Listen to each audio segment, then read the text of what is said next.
Allez, tu me fais une petite série de 10. Essaie de le faire vraiment en contrôlant. Là, tu fais une grosse poussée sur le départ. En plein cœur de Paris, l'hôpital militaire des Invalides. Au milieu des soldats blessés au combat, une douzaine de civils. Allez, vas-y, vas-y. Allez. Allez, dis-toi que c'est la dernière fois qu'on fait ce genre de truc ensemble. François, 23 ans, ne revient pas d'Irak ou de Syrie. Relève la pointe du pied, relève la pointe du pied. Le 13 novembre 2015, ce fan de rock est au Bataclan. Allez, relève la pointe du pied. Allez, tends ton genou. Allez, allez, relève la pointe du pied. Monte, monte, monte, monte, monte. Bien, super. Une balle de Kalachnikov lui brise la hanche en plusieurs morceaux. Ça va? Ça va. Ça tire? Ouais. Chaque jour, il passe 4 heures en rééducation avant de regagner sa chambre. Des journées qui se ressemblent un peu, mais en gros, on se lève le matin, petit-déj, kiné, repas, balnéo ou kiné, ça dépend. Il y a un petit côté monotone, oui, mais bon, c'est pas pire que métro boulot dodo au final. Hein. J'essaie de pas trop poser de questions sur le pourquoi, du comment, de ce qui s'est passé. Moi, j'accepte les faits et le but, c'est de sortir, enfin de reprendre une vie normale après, quoi. Ils ne sont pas habitués, je pense, à avoir des civils qui ont ce genre de blessures. Mais bon, ça fait plaisir de savoir qu'on a un endroit aussi où les équipes médicales sont spécialisées dans tout ce qui est blessures par balle. Niveau cadre, quoi, on va dire que c'est difficile de faire plus agréable. On reste à Paris, c'est-à-dire qu'on a la ville, on a la vie, on a ses amis, on a tout le monde qui reste autour, mais on est quelque part dans une espèce de safe zone, quoi. En 18 mois, la France a été frappée par la pire vague d'attaques terroristes de son histoire. Charlie Hebdo, l'Hypercacher, le Bataclan, puis Nice. Au total, plus de 230 morts. Des centaines de personnes blessées, choquées. Et autant de familles en deuil. Comment se reconstruire? Comment faire face à l'impensable?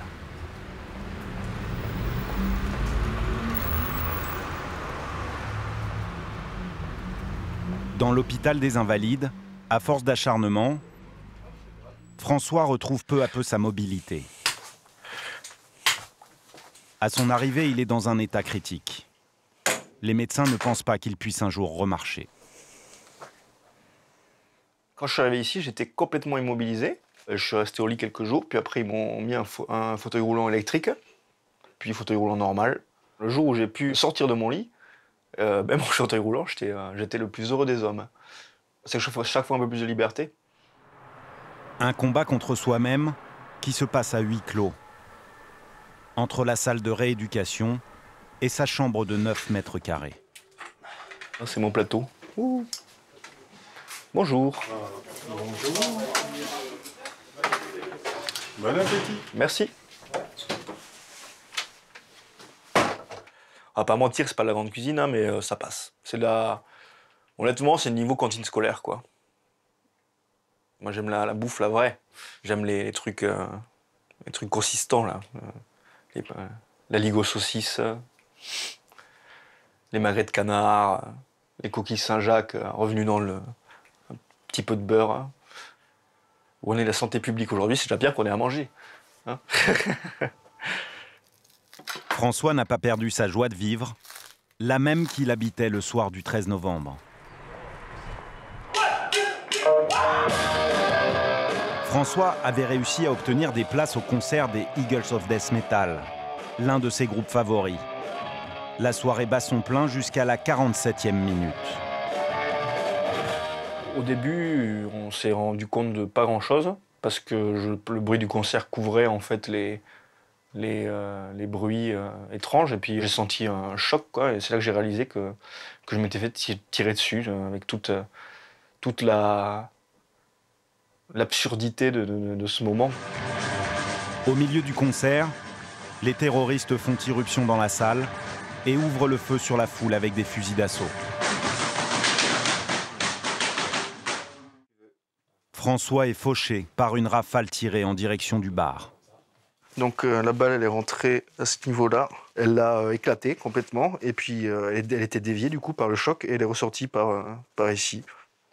On parle de blessure de guerre parce que ça a été fait par une arme qui est considérée comme une arme de guerre. C'est-à-dire c'est pas les armes de poing ou les carabines ou même les fusils de chasse, etc.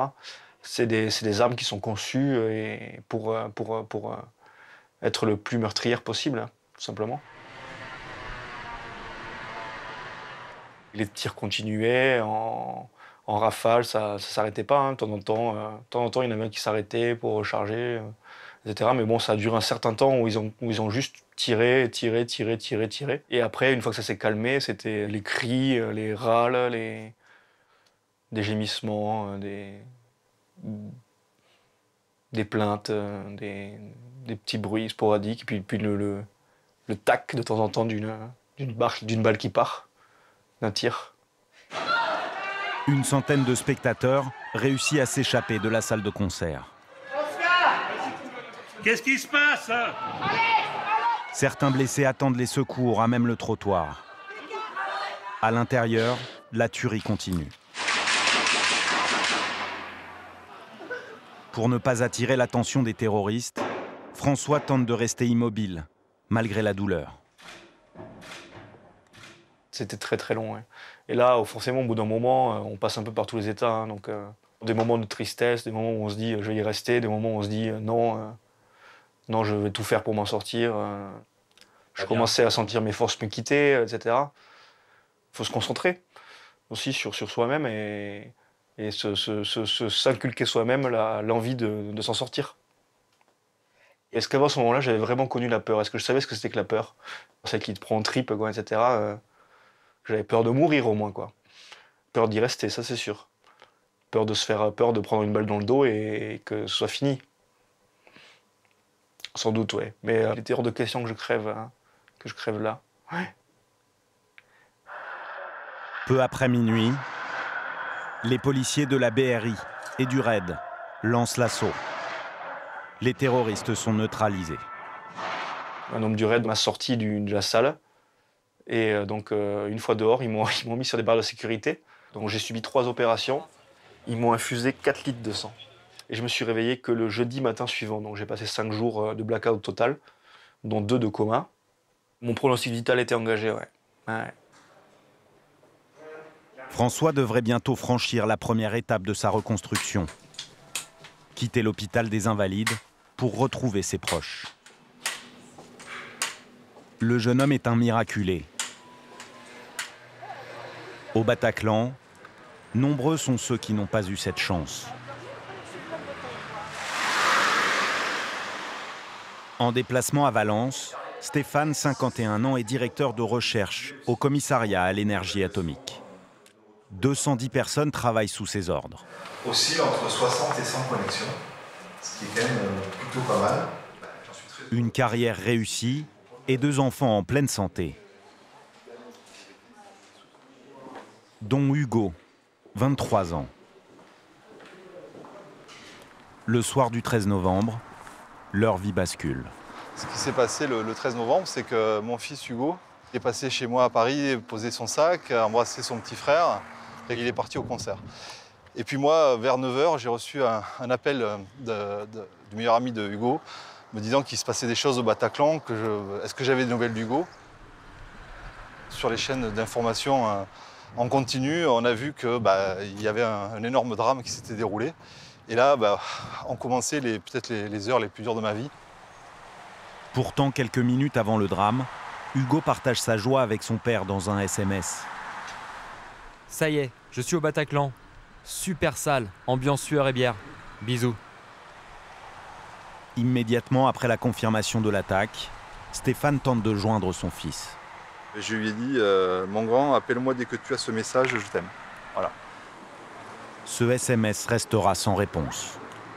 Ça a duré depuis la nuit du vendredi au samedi jusqu'au samedi soir, où j'ai reçu un appel terrible me disant que Hugo faisait partie des victimes du Bataclan.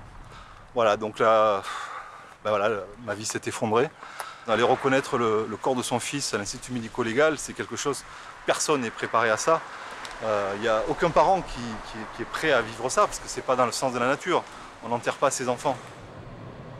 Plusieurs mois après les obsèques, Stéphane poursuit son deuil à sa manière. Pour tenter de dépasser la mort de son fils, il décide de partir sur les traces des meilleurs moments partagés avec Hugo.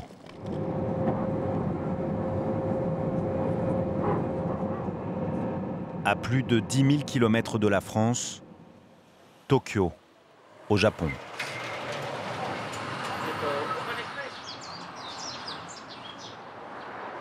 Une ville que Stéphane et son fils ont visité ensemble 5 fois.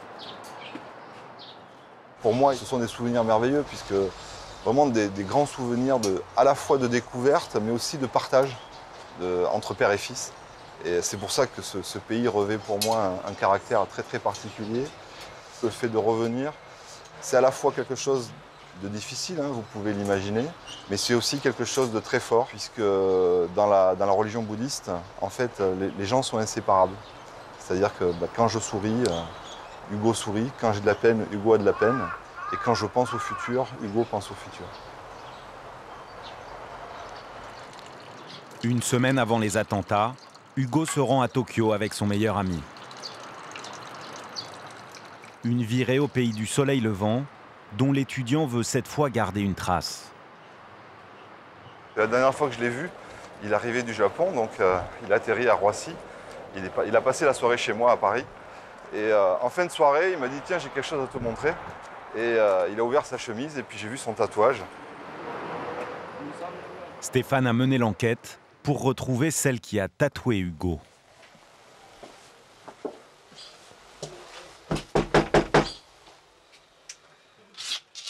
Bonjour Stéphane. Myriam, enchantée. Très heureux de vous rencontrer. Myriam est une Française installée au Japon depuis 7 ans et elle n'a pas oublié sa rencontre avec Hugo et son ami. Ils étaient de super bonne humeur, Ils étaient heureux. Ils s'éclataient, quoi. Ouais, vraiment, ils étaient heureux, ils étaient contents d'être là. Ils étaient vivants, quoi, heureux, pleins de vie, vraiment. Ouais. Vous l'avez appris comment en fait? Sur Twitter. Sur Twitter? Sur Twitter, il y avait des articles sur chaque personne en fait décédée. Et c'est une amie qui m'a dit mais Myriam, c'est pas ton client. Et il s'avère que si, c'était Hugo. Et en fait, il se trouve aussi que ce tatouage a été très important parce qu'il a permis, dans la journée du 14 novembre, c'est un élément descriptif très important pour pouvoir le retrouver en fait. C'était important, voilà. Il a servi aussi à ça. Ouais. Ces photos de Hugo ont été prises ici même, quelques jours avant les attentats. Son tatouage signifie « liberté » en japonais. Un acte banal en apparence, mais qui pour Hugo avait une signification très forte à un moment charnière de sa vie. La fin de l'adolescence, le début de la vie d'adulte, c'est pas facile. Il avait des questions, il avait des doutes. Il allait pas très bien. Je lui avais dit, mais voilà, ça va se passer, t'inquiète pas. Il m'a dit, ouais, de toute façon, t'inquiète pas. Il était toujours très rassurant, Hugo. Il voulait pas que je m'inquiète pour lui. Et il m'a dit, le jour où j'irai mieux, je me ferai tatouer le mot liberté ici au Japon. Et je passerai à autre chose. Et en fait, voilà, il m'a montré ça. C'était son dernier cadeau. Et moi, je vais faire ça. Je vais me faire tatouer. Je vais passer à autre chose.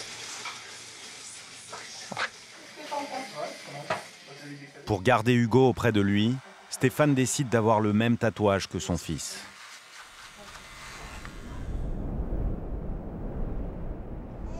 Au revoir. Au revoir. À bientôt.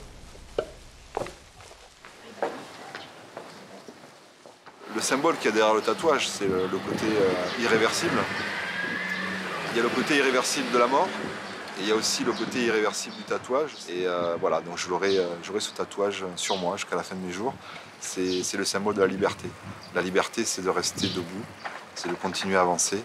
Et voilà, je pense qu'Hugo aurait voulu que je reste debout et qu'on ne soit pas à genoux devant les terroristes, devant l'obscurantisme et devant tous ces gens qui veulent que nous changions. Voilà, la liberté, c'est un élément important et je suis heureux de le partager avec lui au-delà des mois et des semaines. Se tenir debout, malgré le manque, malgré le traumatisme. Un défi quotidien pour ceux qui ont perdu un être cher, mais aussi pour ceux qui ont tenté de sauver des vies.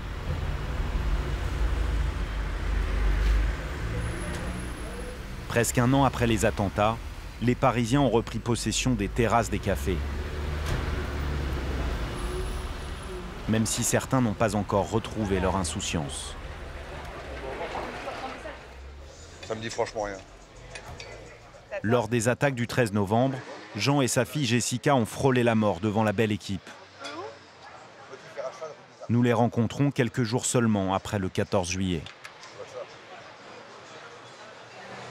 C'est l'attentat de Nice, la suite de l'horreur, l'épisode sans fin.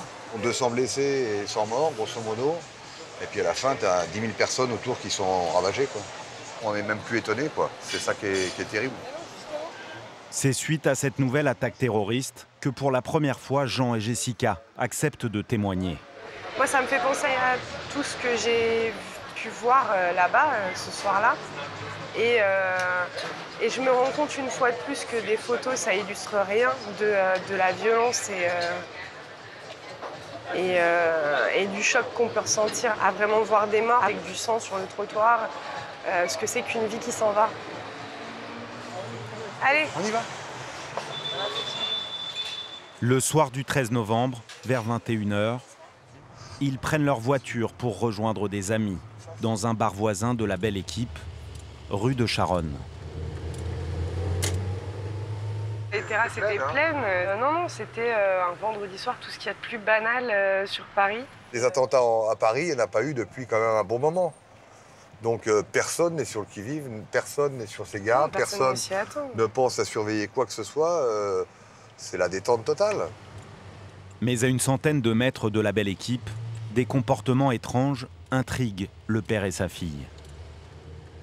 Là, on commence à voir une espèce de fouillis là, à ce niveau-là.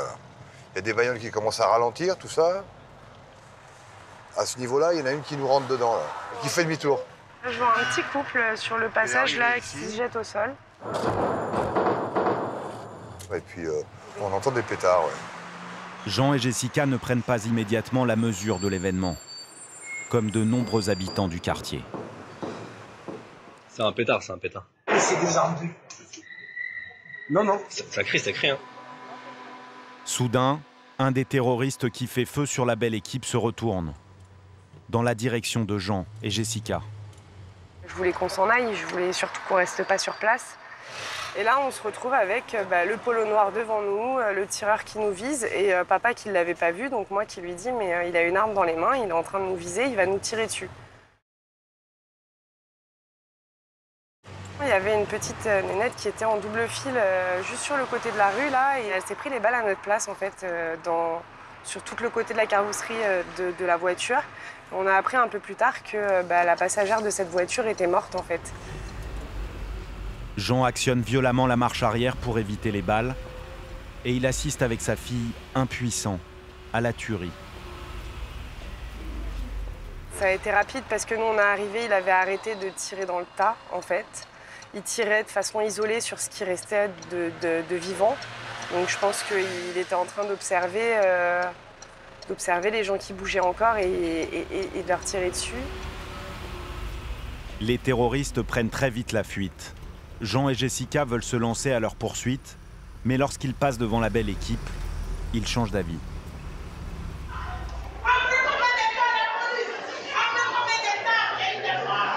Ils ont fusillé comme ça pendant au moins 5 minutes. Ils ont tué les gens là. Et là, on arrive au milieu de l'apocalypse. Personne ne se relève, une cinquantaine de personnes en terrasse à terre. Là, c'est vrai que c'était la désolation. Hein. La première réaction, c'est de s'arrêter et d'essayer de porter secours un maximum aux gens qui sont agonisants là, quoi. «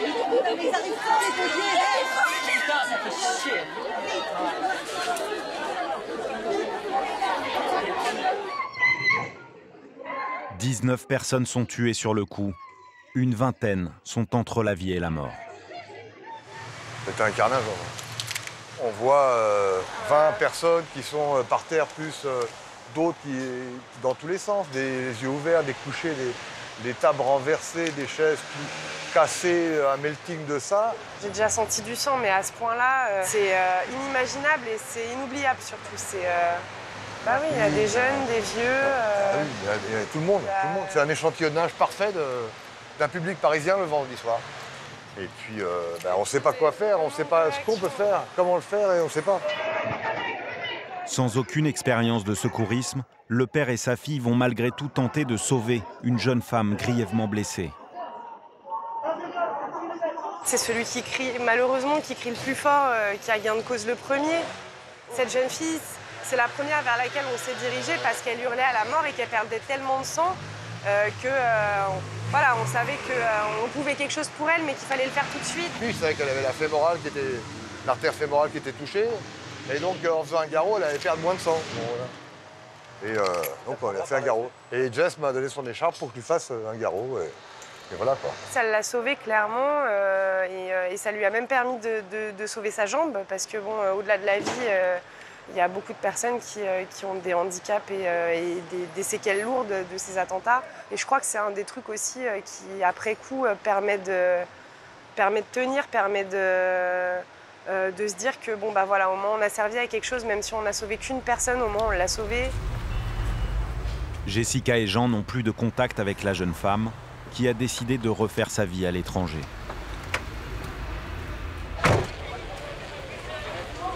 Durant cette nuit de cauchemar, plusieurs anonymes ont mis leur vie en danger pour secourir les victimes.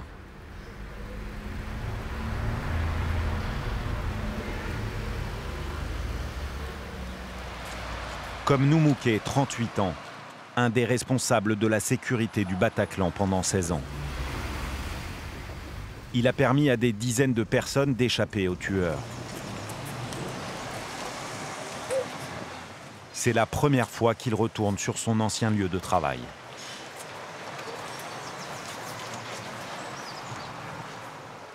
T'étais là le jour-là?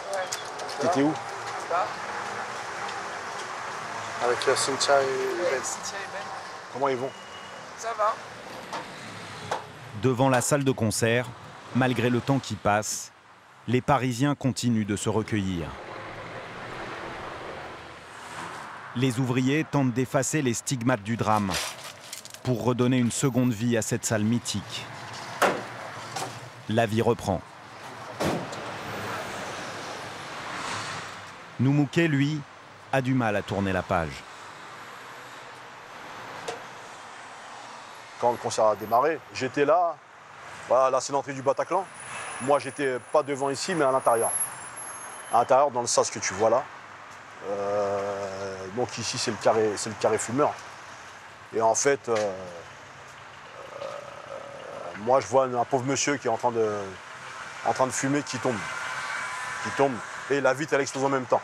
Donc sur le coup ça a été très vite. C'est l'instinct de survie, c'est instantané. Tu ne peux pas. Sur le moment tu ne choisis pas. Si j'allais vers l'avant, je vais vers eux et je serais mort. Je choisis de me retrancher dans le Bataclan et là pousser un maximum de gens avec moi. Et à un moment quand je suis sur la droite, je me retourne. Je les vois en train de tirer comme des malades sur les gens et dans la salle. C'est vraiment une scène de guerre. Enfin, terrible, quoi.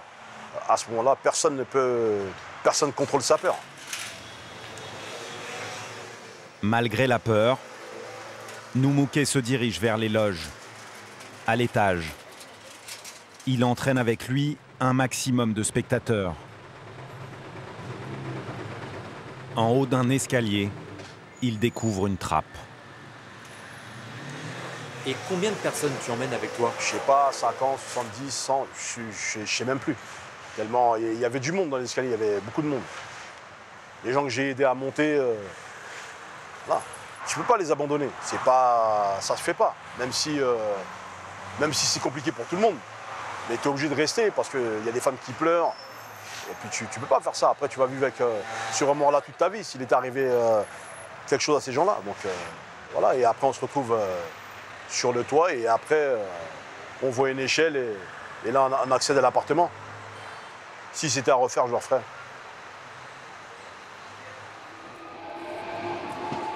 Depuis le 13 novembre, Noumouké essaie de retrouver une vie normale, de se reconstruire. Il se rend toutes les semaines chez un psychologue. Et presque chaque jour, dans une salle de sport de la banlieue parisienne. Ça me permet de me décompresser, de penser à autre chose, de me retrouver, quoi. Est-ce que les images de ce que tu as vécu te reviennent souvent en tête? Ouais, je les revois, ouais. Je les revois, ouais. Le cri des gens, la peur, le stress. Ça rabâche tout le temps. Franchement, si je pouvais revenir au 12 novembre et que ça se passe autrement, je suis preneur. Même si grâce à lui, des dizaines de vies ont sans doute été épargnées, Noumouké refuse l'étiquette du héros. Est-ce que le fait d'avoir sauvé des vies rend les choses plus faciles? Non, pas forcément. Non. Pas forcément, non. Je me dis qu'au moins que ma mère m'a pas eu pour rien, quoi. Si j'ai pu rendre quelques familles heureuses, tant mieux. Je me mets à leur place, si ma mère m'avait perdu, ça aurait été... pour elle, ça aurait été très très dur. Pour ma famille entière. Pour mes proches aussi. Quand je suis rentré, j'avais qu'une envie, c'est de dire à ma mère « je t'aime ». Hein. Ah ouais, hein. Les séquelles psychologiques sont profondes. Alors Noumouké essaie de donner un sens à ce qu'il a vécu.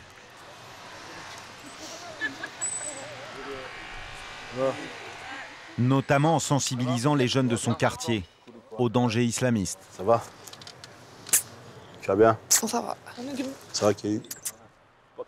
La plupart sont musulmans, comme lui. Il a fait un acte de bravoure, c'est sûr. C'est pas tout le monde qui aurait fait la même chose. Moi déjà j'étais au Stade de France, j'ai cru que j'allais mourir, alors si j'étais là-bas, je sais pas ce que j'aurais fait. Hein. Je tremblais au Stade de France déjà. Courage à lui, hein, franchement. Chapeau, ouais. Parce que c'est pas tout le monde qui aurait fait ça, encore une fois. Franchement, ce qu'ils ont fait, c'est la boucherie. C'est des gens, ils sont pas forts mentalement. Pour qu'on les engaine pour faire un truc comme ça. Pour moi, c'est pas des gens normaux, c'est des fous, tout simplement. Ils ont rien à faire dans notre société. Voilà, c'est tout. Pour moi, c'est des malades. Moi, en tout cas, je pense que ces gens-là, ils ont rien à voir avec la religion. Vous avez même avec moi, non? Est-ce que vous craignez que des jeunes du quartier partent faire le djihad? Bah bien sûr. Bien sûr. C'est une peur de tous les jours, on sait jamais. Ils prennent les gens qui sont faibles. Donc si on tombe sur une sœur qui a tout perdu du jour au lendemain, ou un frère qui a tout perdu, ou qui a perdu sa famille, bah c'est facile de faire du bourrage de crâne et y aller. Moi, personnellement, je vois quelqu'un qui bascule. Je vois il est dans un truc bizarre, je vais le voir direct, je lui dis direct. Hein. Voilà, c'est la réponse que j'attendais. Ce que j'ai vécu, je le partage. Donc, et puis après, je donne certains conseils. Parce que c'est difficile quand même. J'aimerais pas qu'il le subisse un jour. C'est important. Noumouké veut maintenant donner une nouvelle signification à sa vie. Il quitte le milieu de la sécurité. Dans quelques jours, il se lance dans une nouvelle aventure professionnelle.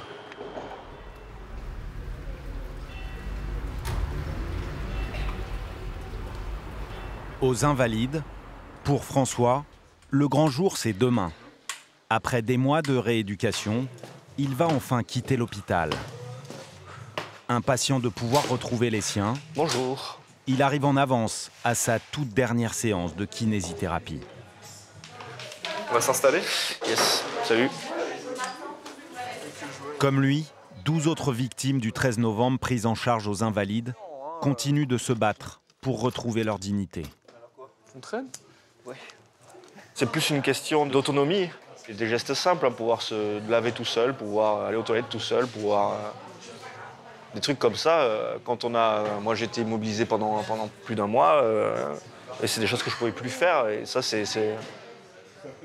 on a du mal à le concevoir quand on n'a pas été dans cette situation-là, mais ça pèse. Hein. Installe-toi, on va chauffer les muscles. François a retrouvé 80% de ses facultés motrices. Et dès que tu sens que tu peux décoller, tu viens ramener, ok? Mais la dernière ligne droite est la plus difficile. Donc là, du coup, tu essaies de bien stabiliser ta jambe, tu essaies de venir toucher ma main.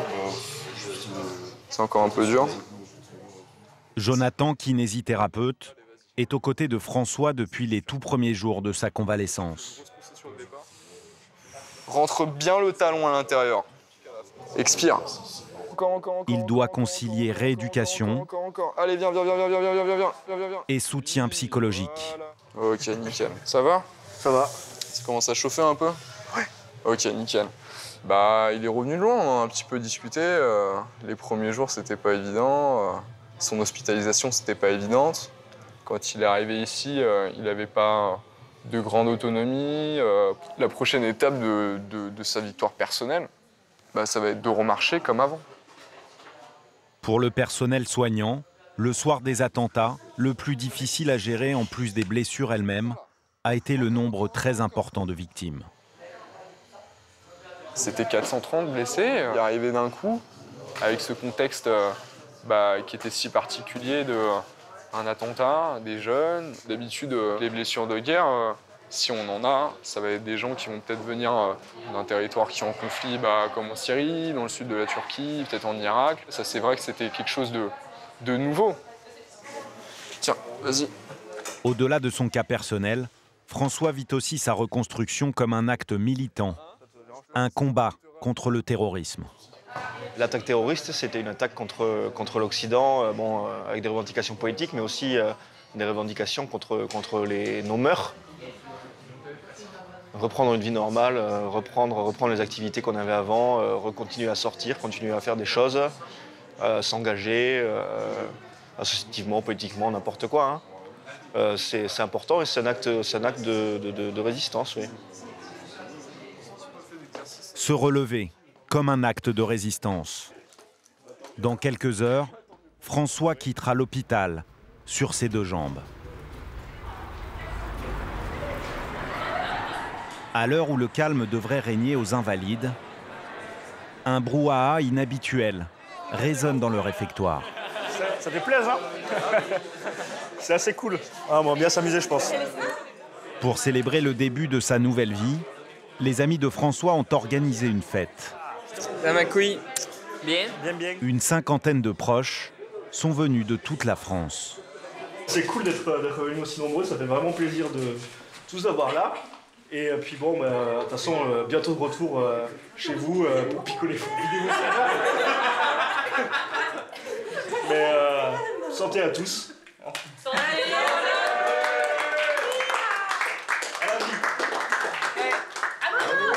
C'est un peu bizarre de se retrouver à l'hôpital et de faire la fête, mais du coup on a pris un petit peu l'habitude aussi parce qu'on a essayé d'être là et de conjuguer les emplois du temps. Là c'est la dernière soirée, on espère ne plus revenir ici.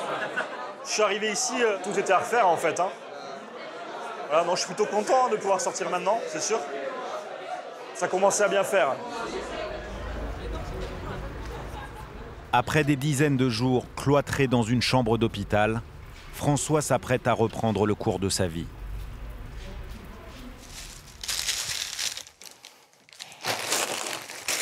C'est le grand départ. 4 mois de bordel accumulé. Ça, il y a encore 2-3 trucs à ranger. Il faut tout ce bordel là-bas. C'est la première fois depuis les attentats du 13 novembre qu'il dormira en dehors de l'enceinte sécurisée des Invalides. C'est important pour le mental aussi, oui, bien sûr. Ça veut dire qu'on est prêt à... C'est-à-dire que les médecins, du moins, jugent qu'on est prêt à réaffronter la vie, la réalité. À 800 km, à côté de Toulouse, sa mère est impatiente de retrouver son fils. Ça va? Oui, ça va très bien, très bien. C'est juste pour te dire que je suis presque prêt à partir, là. On a tout emballé et tout. Et ma pote va arriver, puis on va tout foutre dans sa bagnole, et puis on y va. Oui, François, on est trop content et demain on t'attend. Et surtout, tu prends bien le train demain. Et je vais essayer de pas oublier, ouais. Tu remercies vraiment tout le monde. Tu leur dis, j'enverrai un courrier à tout le monde et tu les remercies beaucoup de s'être aussi bien occupés de toi. Et puis ils sont très bien soignés aussi. Ouais. Je t'embrasse très fort. À demain. Bisous. Ciao. Ciao. Je leur ai fait des sacrés sur 48 heures où j'étais peut-être mort. Ils ont failli me perdre. Donc forcément, ça crée une certaine tension. C'est quelque chose de quitter les gens qui se sont occupés de vous pendant 2 mois et demi, mais bon, ça c'est à l'hôpital aussi. Je viens de leur dire coucou de temps en temps, je pense. François n'en a pas fini pour autant avec la rééducation. il doit continuer les séances pendant au moins 8 mois. Hop. Oui. Oui, je suis en bas. Ça marche, monte, je suis dans la chambre. Le renfort arrive. Bien, bien. Une amie, Aurélie, prêt à partir, nickel. Et Joël, son frère, sont venus lui prêter main forte. Au départ, ça a été très long. Il a fallu attendre 4 jours pour savoir s'il allait vivre. Ensuite, il y a eu un bon mois de grandes souffrances avec la morphine, etc. Et après, on a su qu'il allait remarcher. Donc ça, c'était quand même un grand soulagement. La sortie de François est aussi un message d'espoir pour les autres blessés et leurs proches. Comme ce père de famille qui a choisi de déménager pour s'occuper de son fils, grièvement blessé au Bataclan. Bonne chance pour la suite. Merci, vous aussi. Bon courage, tout ça. Ah bah nous, on a encore besoin un petit peu. Ouais. Bon, ça. Je pense que nous, on a encore là pour amour. Hein. C'est possible, oui. Ouais. Mais lâchez pas le coup. Tenez le bon bout. On tiendra. Merci, au revoir. Au revoir.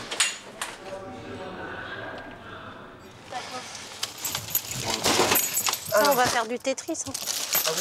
Hop. Ouais, non. Alors toi, en Tetris, t'es nul. Ouais, je fais ce que je peux. Voilà. Je suis handicapé. Un dernier petit regard, quand même. Ça va me faire étrange de ne pas me lever demain dans ma chambre d'hôpital. Ça y est, c'est la liberté. Ça y est, freedom, tout ça. Dès le lendemain, François et son frère s'envoleront pour le sud-ouest de la France.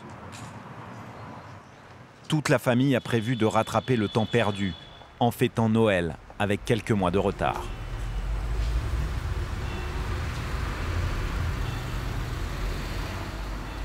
De son côté, 10 mois après les attentats, Stéphane, dont le fils Hugo a été tué au Bataclan, poursuit sa reconstruction. Afin de mieux comprendre les événements, pour espérer dépasser le drame qui le touche, il a prévu aujourd'hui une rencontre très particulière. Je vais rencontrer le père d'un jeune garçon qui avait l'âge de Hugo et qui lui, avec 23 ans, il faisait de la musique, lui aussi, il avait toute la vie devant lui. Mais lui, il a choisi de rejoindre le djihad et il est parti en Syrie, il est mort là-bas. C'est important pour moi de comprendre comment ces jeunes se radicalisent, comment ils arrivent à ces extrémités-là. Et c'est très important pour moi de comprendre ça pour pouvoir me reconstruire derrière et essayer de mettre du sens aussi dans ma démarche.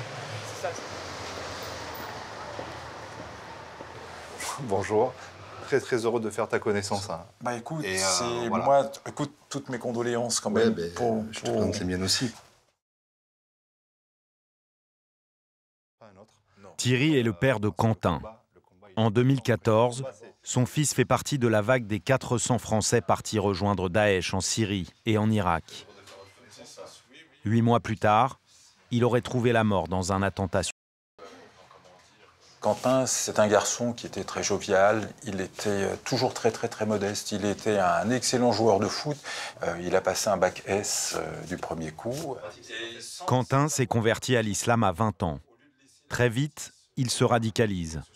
Thierry et sa femme n'arrivent pas à le raisonner. Leur fils s'enfonce dans la mouvance islamiste. On a eu l'impression quand même que les gens qui l'ont converti ou bien qui l'influençaient, qui étaient proches de lui rentraient petit à petit des choses dans la tête pour qu'il s'écarte des valeurs familiales. Ça, c'est la première photo que nous avons reçue de lui, quand il était là-bas. En Syrie ? En Syrie. Enfin voilà, quoi, c'est épouvantable de penser, voici ce qu'ils en ont fait. Ce qu'ils en ont fait, ouais. Et ou bien celle-ci. Quentin a un profil en partie comparable à celui des jeunes qui ont tué Hugo, le fils de Stéphane. Mais le père de famille ne veut pas juger, il veut comprendre, pour ne pas céder à la haine. Ces rencontres m'aident dans la mesure où ça me permet de mettre des visages, de mettre des noms, de mettre des histoires par rapport à tout cet énorme chaos en fait, que l'on connaît depuis, que moi je vis depuis maintenant une dizaine de mois. On est en France. On est en France et moi j'ai des jeunes Français qui sont nés en France, qui ont tué mon fils, qui était lui aussi un jeune Français. C'est ça pour moi l'équation de départ. Donc derrière ça, la haine ne servirait strictement à rien et je dirais même plus, c'est que Souvent, j'ai été tenté de tomber dans la haine. Et je me suis dit, mais si tu tombes dans la haine, Daesh a gagné. Et moi, ce qui me porte à l'heure actuelle, c'est que ce soit votre fils ou le mien, j'ai pas envie qu'il soit mort pour rien. Avec des jeunes. Ok. D'accord. Je te souhaite une bonne soirée. Les amis d'enfance de Hugo, eux, ont encore bien du mal à accepter sa disparition.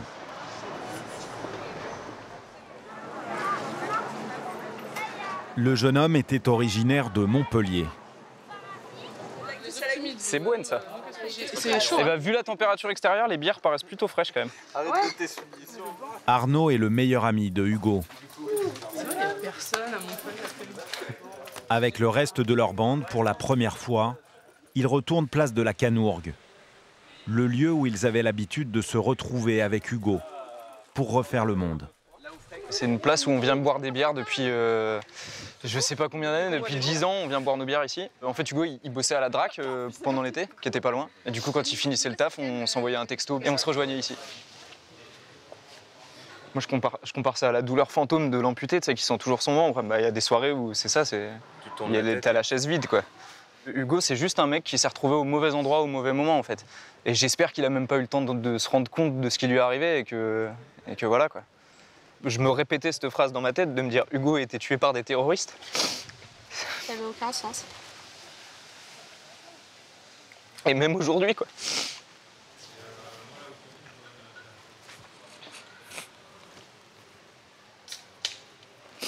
Parler de ce merdier, de ce marasme absolu.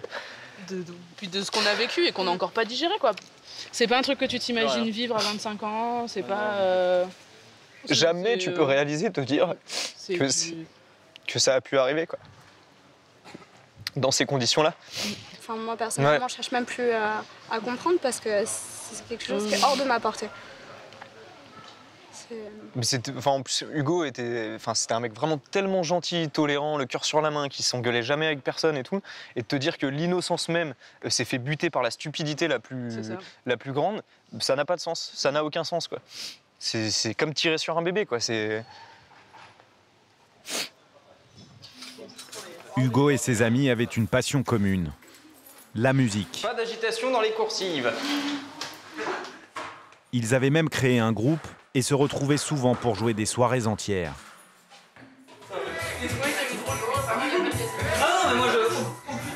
Des mélodies en mémoire de moments partagés et un exutoire pour Arnaud.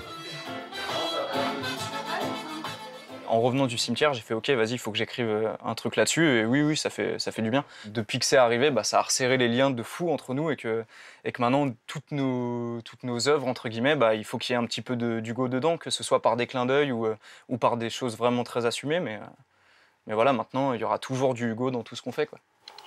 Vas-y, envoie. Arnaud a écrit ses premiers textes de rap aux côtés de son ami Hugo. Et aujourd'hui, il lui dédie ses paroles. HUGO, à travers nous tu vivras vieux. J'ai jamais vu mes frères trahir personne, alors même dans les moments durs, on se dit que les traces de sang sècheront sous les bourrasques devant. Moi et mes garnements, on tiendra bon, allons chercher le bonheur avec acharnement. Rester debout est désormais notre mot d'ordre. Les ondes de cette amitié brillent dans chaque pièce. C'est vrai que ça part en couille quand certains proches et parents partent, quand les remparts pètent à cause d'un attentat. C'est vrai que ça part en couille quand certains proches et parents partent, quand les remparts pètent à cause d'un attentat.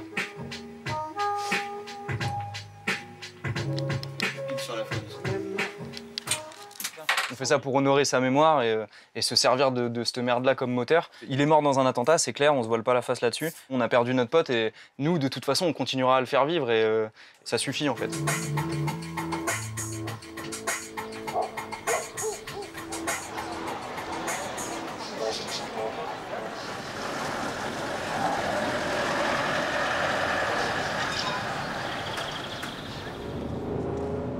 Aujourd'hui, Stéphane est lui aussi à Montpellier.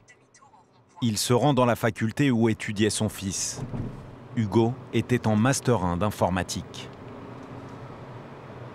Ça m'est plus difficile de revenir à Montpellier parce que dès que je suis dans un endroit du centre-ville, je ne peux pas faire 5 mètres sans tomber sur un endroit où j'ai été avec Hugo quand il était au manège qui est sur la place de la Comédie. au jardin d'enfants qui est sur l'esplanade, quand je passe à côté de son ancien lycée. Il n'avait rien d'exceptionnel. Ce qui était exceptionnel, c'est qu'il était mon fils, et avec quelques défauts et beaucoup de qualités. Avant d'être assassiné, Hugo espérait rédiger sa thèse au Japon. Pour que ce projet ne reste pas inachevé, Stéphane a créé une bourse portant le nom de son fils. On voudrait garder un peu une trace de tout ça. Cette étudiante est la lauréate de la première édition. C'est elle qui va réaliser le rêve de Hugo. Voilà, donc vous imaginez qu'il y a beaucoup d'émotions pour moi d'être ici. C'est pas une histoire de courage, c'est une histoire de survie qu'il y a derrière ça. Excusez-moi. En fait, le 26 novembre, juste avant les obsèques d'Hugo, il y a eu ici même à la faculté un hommage qui a été rendu. Et ça m'a énormément touché. Et j'ai vu un effet miroir par rapport à ce qui est arrivé à Hugo, et qu'une génération était stigmatisée. Et si cette génération de 20-25 ans perd espoir, je crois que là on est foutu. Et le rêve d'Hugo, c'était d'aller faire sa thèse au Japon. Mais voilà, cette bourse, c'est lui qui continue à avoir des rêves qui seront portés bien au-delà, j'espère, de moi. Donc, au nom d'Hugo, domo arigatou gozaimasu. Merci. Pour Stéphane, continuer à faire vivre la mémoire de son fils grâce à cette bourse, c'est aussi une façon de défendre les valeurs que veulent détruire les terroristes.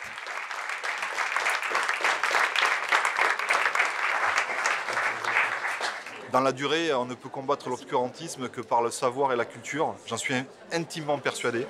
Je crois que dans des pays où on empêche les gens d'apprendre, d'aller à l'école, d'aller à l'université, c'est pour les maintenir justement dans un asservissement, dans la première liberté, c'est celle de pouvoir étudier. Voilà.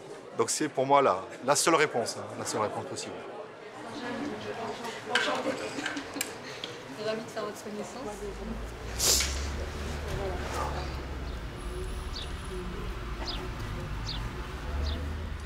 En banlieue parisienne, dans son 2 pièces, Noumouké se remonte le moral grâce à une vidéo.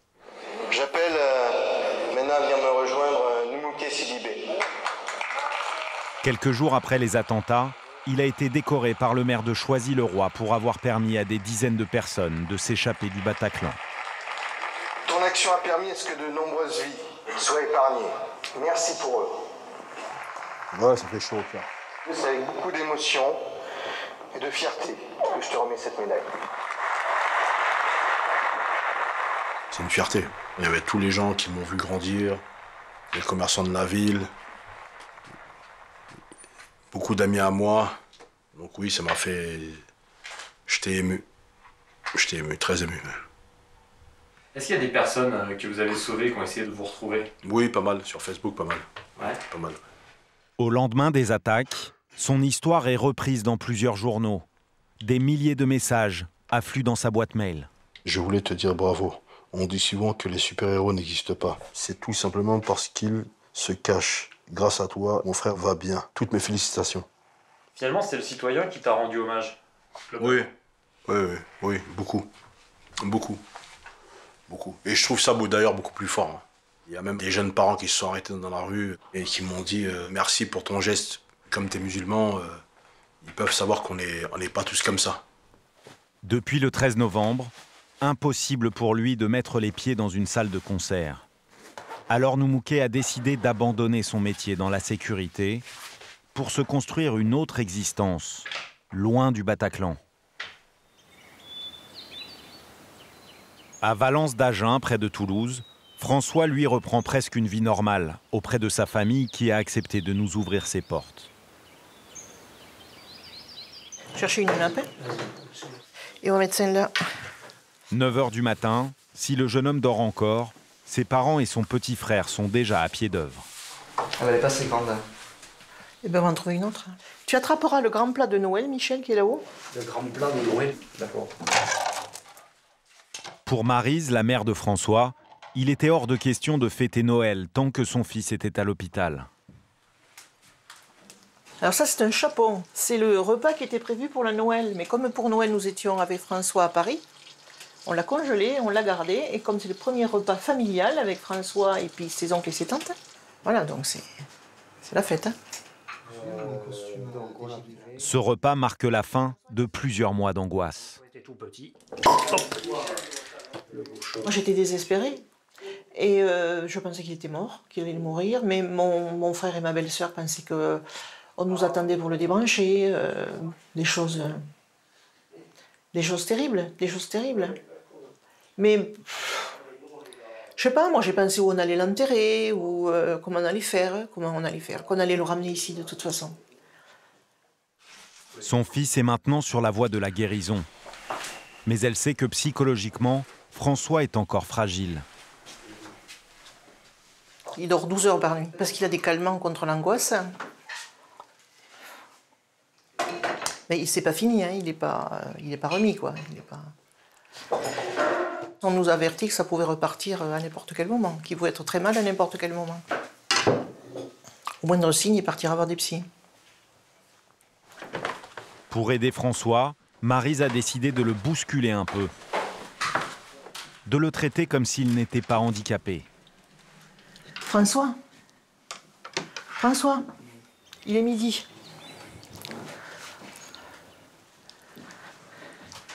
Allez, tu te mets sous la douche. La boulangerie va fermer. Et il faut que ce soit toi qui ailles chercher le pain aujourd'hui. Il faut que tu te bouges. Vous laissez rien passer quand même, hein? Ah ben il faut pas. Il faut qu'il reprenne sa vie, qu'il reprenne droit. Quand je le vois marcher trop vite et trop tordu, je dis hop, on va plus lentement et on se redresse. Les parents, c'est ça. C'est être des coachs. Et de bons coachs. Allez, Francisco. Hop, ça y est, il a ouvert les yeux, on tient le bon bout. Tu te douches, je t'attends en bas.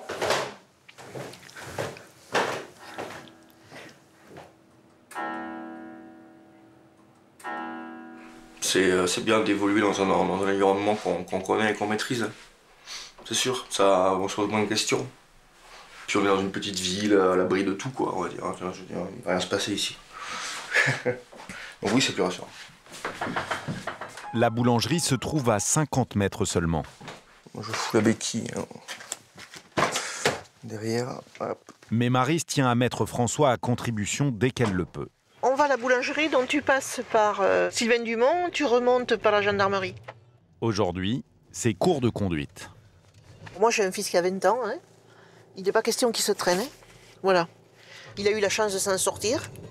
Il a eu la chance d'avoir ses 2 bras et ses 2 jambes, d'avoir toute sa tête. Maintenant, il faut repartir au mieux. Bientôt, il va faire le ménage. L'aspirateur et tout. Bientôt, on va le rééduquer comme ça. Je descends pas avec toi, hein, tu te débrouilles. Oui. Hop.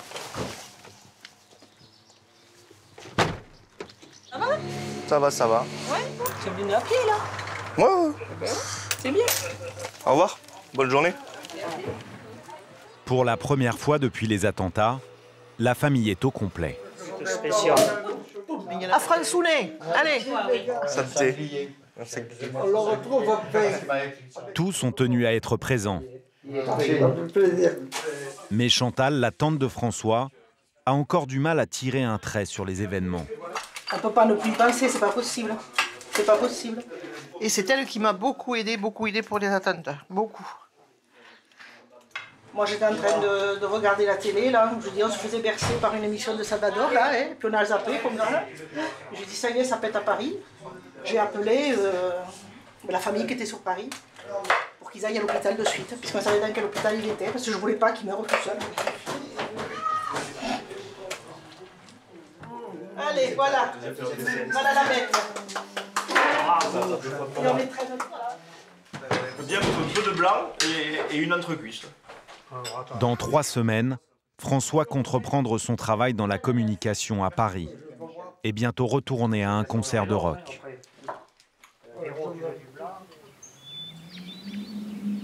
Au lendemain des attentats, comme toute la France, notre équipe se réveille elle aussi endeuillée. Maxime Bouffard avait 26 ans. Il était réalisateur et caméraman. Sa passion pour le rock l'a mené au Bataclan le soir du 13 novembre.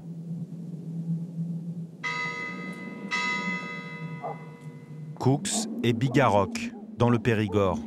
C'est ici qu'il a grandi. Aujourd'hui, le jeune homme repose au cimetière communal, près de sa famille. Ok, bonsoir à tous. Cet été, ses amis ont investi le village pour lui rendre hommage. C'est parti pour la première édition des Pool Party. Ils se sont lancés un défi. Sans aucune expérience, ils veulent créer en sa mémoire le plus important festival de rock de la région.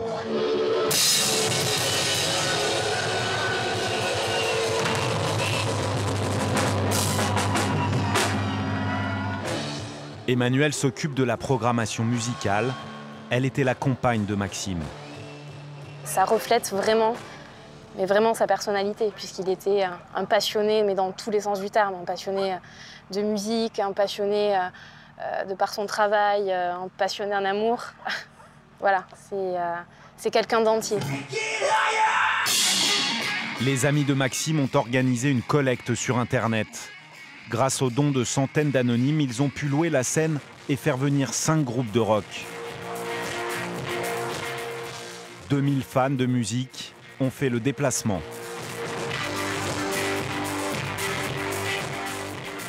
Maxime en aurait rêvé et voilà, en fait, c'est tous ses copains qui l'ont fait.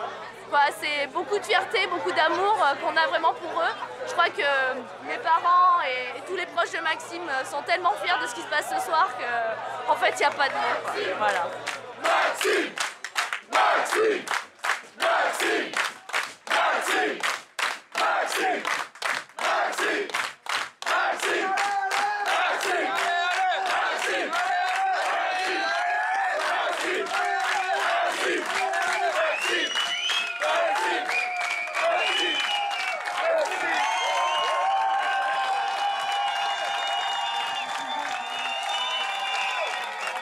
Je crois qu'on avait tous besoin justement de faire quelque chose de cette tristesse en fait. Et de faire quelque chose à son image. Et sortir du drame, même s'il est là et qu'il vit en nous de toute façon et qu'il va continuer à vivre en nous, c'est d'en faire quelque chose de positif. Quelque chose de toute façon qu'il aurait aimé.